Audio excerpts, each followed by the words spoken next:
पहले 5,000 में 10 दिन काम कर सकते हैं। बोलो आपका खेसारी लाल यादव ने किया झगड़ा। जी हाँ मेरे दोस्तों, आप लोग यहाँ पर स्क्रीन पे जो चल रहा है वीडियो देख सकते हैं कि खेसारी लाल यादव ने काफ़ी ज़्यादा बकझक कर लिया है अपने शूटिंग सेट पर। और इस वीडियो को देखने के बाद आप लोगों को पता चल जाएगा कि आखिर में मैटर क्या था, खेसारी लाल यादव ने क्यों ऐसा बोला। आगे चल के पूरा वीडियो पूरा साउंड के साथ आप लोगों को दिखाने वाला हूं मेरे भाई, लेकिन उससे पहले आप लोगों से रिक्वेस्ट रहेगा कि अगर अभी तक आप हमसे नहीं जुड़े हैं तो चैनल को सब्सक्राइब करके ज़रूर जुड़ जाइएगा।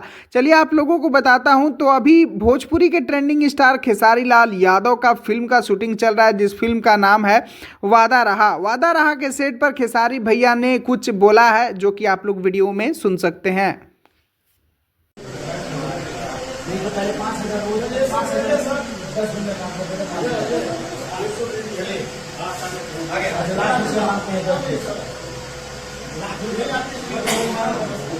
पहले 5,000 में 10 दिन काम कर सकते हैं। बोलो आपका 5,000 पे काम नहीं कर सकते। मेरे ही सिनेमा में आए थे।